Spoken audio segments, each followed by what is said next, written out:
Assalamualaikum Sobat JKers.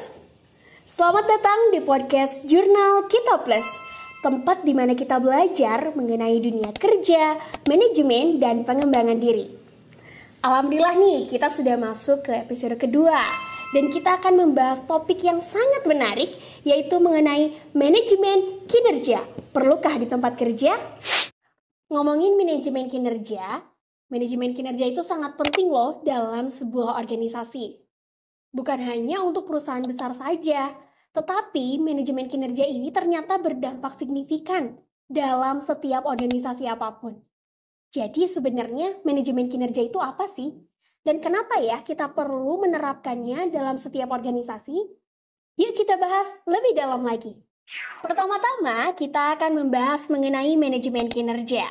Secara sederhana, manajemen kinerja itu merupakan sebuah proses di dalam sebuah organisasi untuk menilai, memonitor, dan meningkatkan kinerja, baik itu individu maupun tim, untuk menciptakan sebuah tujuan yang sama. Dan di dalamnya itu ada beberapa proses, mulai dari penetapan tujuan, pemberian feedback, hingga evaluasi hasil kerja.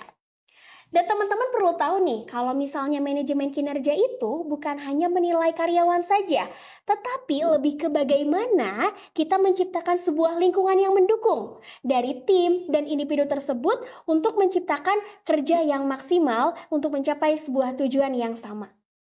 Nah, salah satunya dengan kita memberikan feedback kepada karyawan, berarti itu kita bisa lebih meningkatkan semangat kepada karyawan tersebut, serta karyawan akan merasa lebih termotivasi lagi. Nah, selain itu juga dengan kita menerapkan manajemen kinerja yang jelas, maka organisasi tersebut akan lebih smart, yaitu spesifik, mudah terukur, lebih efisien, dan berbatas waktu.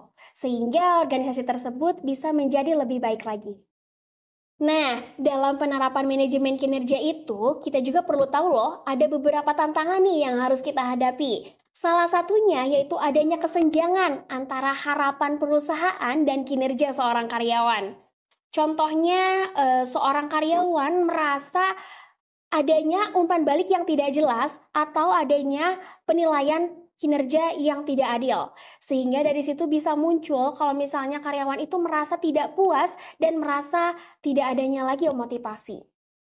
Tantangan lainnya yaitu mengukur kinerja secara objektif, yaitu bagaimana kita menilai kinerja kita dengan cara yang adil, baik itu di sebuah organisasi yang besar maupun di sebuah organisasi yang kecil.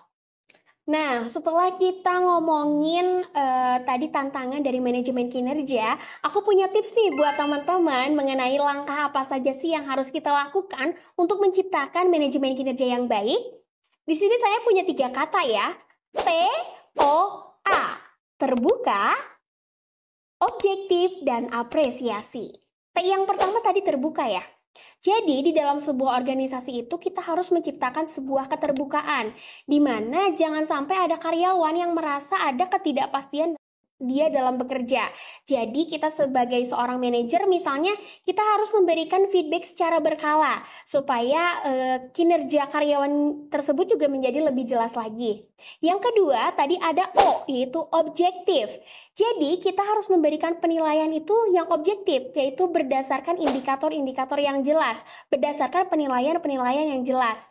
Dan yang ketiga, jangan lupa ada sebuah apresiasi, dan itu sangat penting sekali teman-teman, karena seorang karyawan ketika dia berprestasi, kita bisa memberikan sebuah apresiasi. Bisa apa saja ya, itu apresiasinya terserah dari masing-masing organisasi tersebut.